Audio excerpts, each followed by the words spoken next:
Who needs a superhero forward? Superheroes in the making. When I was 12 years old, I was a paperboy for one reason. I needed money to buy comic books. I loved those pamphlet sized. 35 to 70 cents, full color wonders printed on cheap newsprint. I especially identified with Spider-Man, who was a superhero, yes, but as a young adult trying to cope with the underachievement and disappointment. If I was going to have a bad day, Spider-Man's was even worse. If I got a low grade on a class report, Peter Parker could best me by losing his job at the Daily Bugle.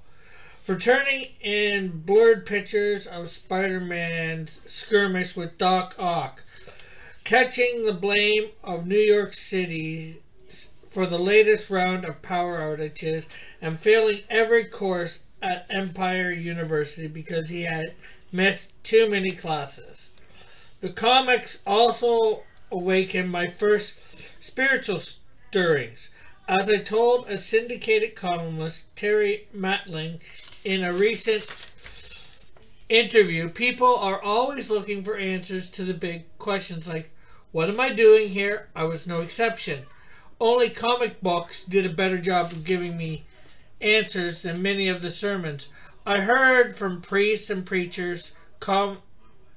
Comics hooked me with living color and fast-paced action, framing a fantastical world of good and evil where I could witness how courage the exercising of one's unique gifts and divine intervention could save the day.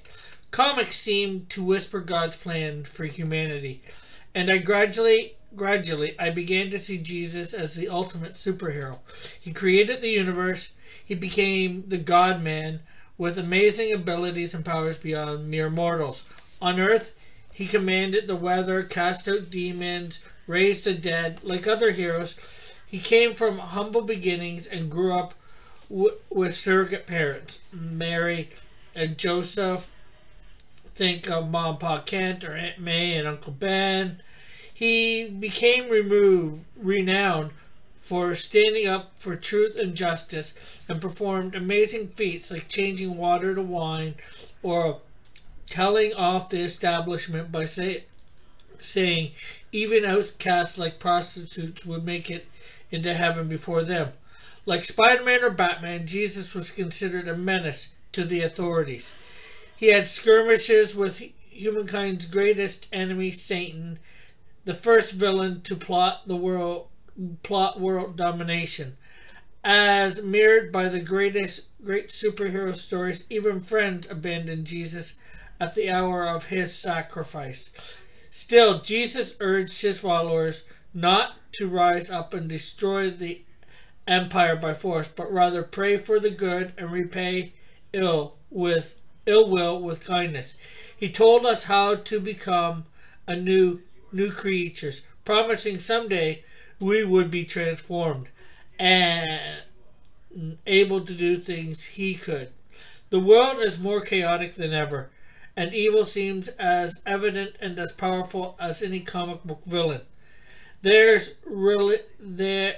really are people hell-bent on world dominations, authorities set on destroying entire populations, terrorists who crash planes into towers to murder thousands. Another generation may find human cloning a reality, along with dark predictions that these clones will be used as slaves.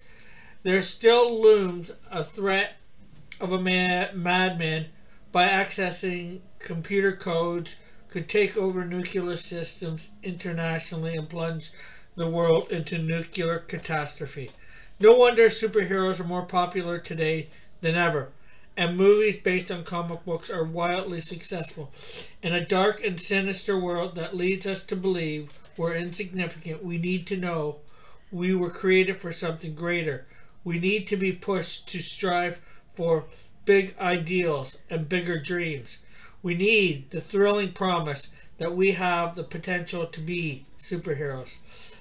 The truth is, God transformed himself to save the world as co-heirs to the kingdom of God. Christians are given the ability to help shape it. Christ promised Christians great power, and as a comic book legend, Stan Lee is often quoted with great power comes great responsibility, which echoes the words of Jesus, from everyone who has been given much, much will be demanded. Luke chapter 12 verse 48.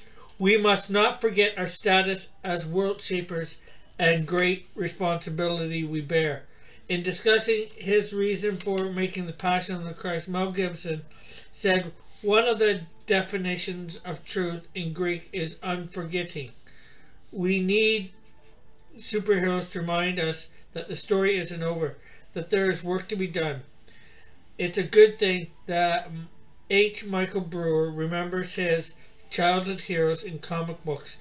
In doing so, he remembers God and his message for us. That was by Leo Partable, filmmaker from Los Angeles. Remember to like, subscribe, and hit that notification button. And we'll be going on more and more with this book throughout. Okay, bye for now. God bless.